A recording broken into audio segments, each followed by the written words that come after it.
সমষ্টি পুনর্নির্ধারণের পর প্রথমবার কিন্তু ভোট গ্রহণ অনুষ্ঠিত হচ্ছে। দেশের অর্থাৎ রাজ্যের সব থেকে যে গণতন্ত্রের বড় উৎসব হচ্ছে ভোটদান, এবং ভোটদানের মাধ্যমে আগামী 5 বছর তাদের প্রতিনিধি চয়নের পালা আজ সকাল 7টা থেকে শুরু হয়েছে। দৃশ্যের মধ্যে দেখানোর চেষ্টা করছি সরাসরি।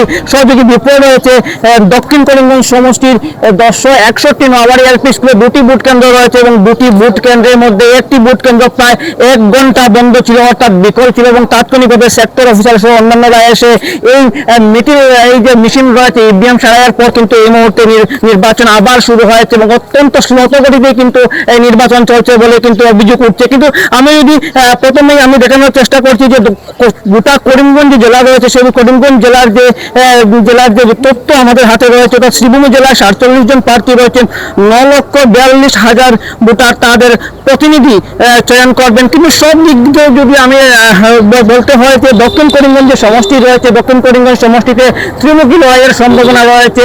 আজিজ খান কংগ্রেসের প্রার্থী আমিনুর রশিদ চৌধুরী এবং ইকবাল হোসেনের মধ্যে যে তুমুল প্রতিদ্বন্দ্বিতা কিন্তু ইতিমধ্যেই শুরু হয়ে গিয়েছে। কিন্তু বাস্তব যে চিত্র রয়েছে সেই বাস্তব চিত্র কিন্তু ভিন্ন ধরনের দেখা যাচ্ছে। আমি সকাল থেকে বেশ কয়েকটি সেন্টারে কিন্তু আমি পরিদর্শন করেছি, এবং সেখানে কিন্তু মহিলা এবং পুরুষ বিভিন্ন সেন্টারে কিন্তু উপস্থিতি কম লক্ষ্য করা গেছে। অর্থাৎ দক্ষিণ করিমগঞ্জের সংখ্যালঘু হচ্ছে হিন্দু ভোটার, এবং সেই হিন্দু অধ্যুষিত ভোটারগুলোতে কিন্তু আমরা দেখতে পাচ্ছি অনেক কাস্টিং এর হার এখন পর্যন্ত কিন্তু অনেক কম হওয়ার সম্ভাবনা রয়েছে। বেলা বাড়ার সাথে সাথে কিন্তু সেখানে কিন্তু কাস্টিং এর হার বাড়ার সম্ভাবনা রয়েছে।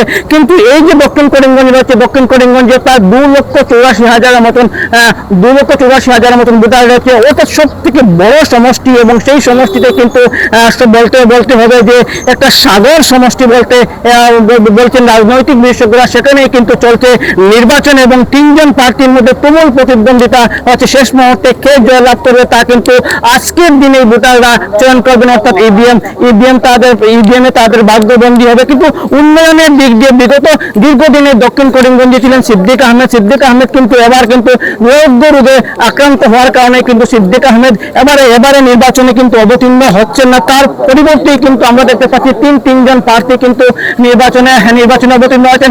আমি যে দক্ষিণ করিমগঞ্জের এবারের যে বিধানসভা নির্বাচনের যে সামগ্রিক যে দৃশ্য রয়েছে সেই দৃশ্য আমি কিছুটা বলার জন্য চেষ্টা করছি।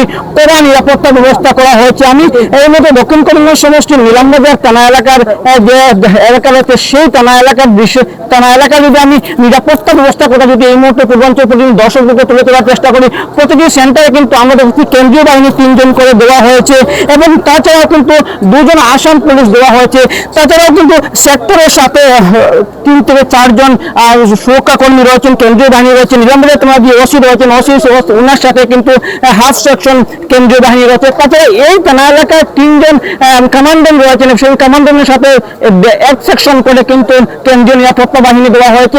অর্থাৎ বলতে হবে মানে নিরাপত্তার চাদরে কিন্তু এই মুহূর্তে গোটা রাজ্য পরিপূর্ণ করে দেওয়া হয়েছে। কোনো জায়গায় এখন পর্যন্ত কিন্তু বিশৃঙ্খলার খবর পাওয়া যায়নি। কিন্তু আপার আসামের দিকে কিন্তু গতকাল রাতে অনেক বিশৃঙ্খলার খবর পাওয়া গেছিল, কিন্তু সেই তুলনায় কিন্তু বরাক উপত্যকা এখন পর্যন্ত শান্তিতে কিন্তু ভোট গ্রহণ হচ্ছে। 1-2 সেন্টারে ইভিএম বিতরণের খবর পাওয়া গেছে, কিন্তু পার্শ্ববর্তী যে ত্রিপুরা রয়েছে এবং সেই ত্রিপুরা বর্ডার কিন্তু সম্পূর্ণরূপে সিল করে দেওয়া হয়েছে। বাংলাদেশ বর্ডার রয়েছে, সেই বাংলাদেশ বর্ডারে কড়া নিরাপত্তা ব্যবস্থা করা হয়েছে।